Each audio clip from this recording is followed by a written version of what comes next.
Thank you, Senator Nelson. And thank you all for your testimony.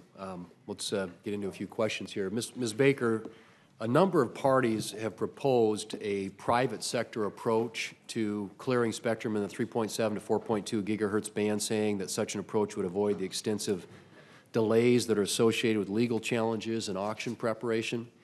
Apart from the foregone revenue, auction revenue for the federal government, which is an important consideration, are we correct to see the trade-off of such an approach as one between maximizing the amount of spectrum made available for terrestrial 5G use and the speed with which that spectrum can be put into service?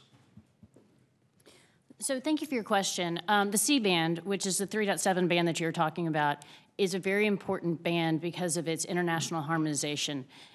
Mid-band is critical for 5G, and I'll reiterate that this is a race, and we're third because we are sixth in mid-band spectrum allocation. China has allocated 100 megahertz to each one of their carriers. South Korea just had a great big auction of mid-band. Mid-band, mid-band, mid-band. It's really important whether it's 3.45, 3.5, or 3.7. But C-band is critical to this.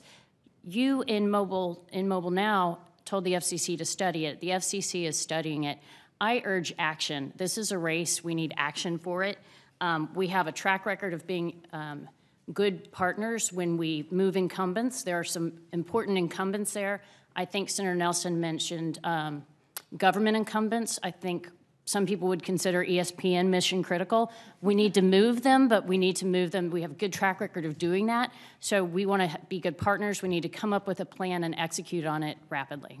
Okay. Do you see other bands where a private sector-led approach to spectrum clearing could be used, essentially granting property rights to incumbents in order to avoid a more drawn-out process?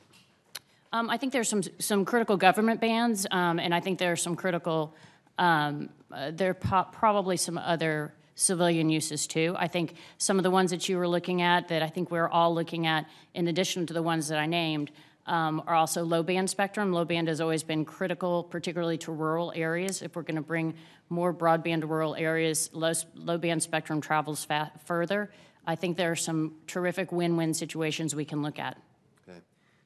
Mr. Cowden, and speaking of rural areas, you mentioned in your opening statement that Charter seeks to provide ubiquitous connectivity to all of your customers, including those in rural communities. What spectrum resources are most important to providing mobile wireless in rural areas? Thank you for the question, Senator. So we have been doing extensive testing over the last 12 months with the 3.5 CBRS band, really two different use cases. One as a mobility small cell. That's not what I'm talking about for rural broadband. For rural broadband, a separate use case using the same frequency spectrum in 7 different markets around the country, selected for their varying climate characteristics and foliage characteristics so that we can really test the consistency of using CBRS for rural broadband. We are very pleased with the results. We believe we can effectively offer cost-effective rural broadband at a minimum speed of 25 by 3 at the cell edge, meaning it would only be better within closer proximity to the cell base station. And so we're bullish on that. We also look at 5 gigahertz as a capacity layer for rural broadband as an effective solution. And to the point that was just made about lower C-band, we are interested in lower C-band. We have concerns about the reallocation process, but as the comments have been made, it is a very effective band for both coverage and capacity for 5G. And to the extent that became available, we would certainly look to use that for rural broadband serviceability as well. Mr. Stroup, you mentioned the role satellite broadband can play in precision agriculture beyond the role already played by satellite positioning technology. Could you describe the industry's efforts in that regard? Thank you, Senator.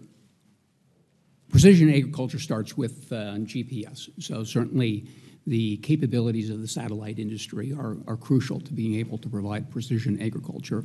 In addition, satellites provide weather information and Earth imaging information for precision agriculture.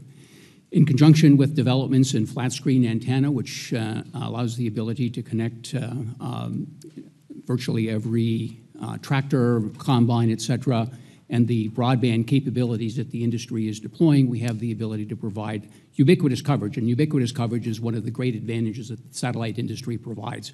Certainly having been in rural areas like yours, having participated in a wedding in Isabel, South Dakota, or just outside of Isabel, South Dakota, I know that it's highly unlikely that we're going to see the small cells deployed to be able to provide coverage for precision agriculture without utilization of the satellite systems.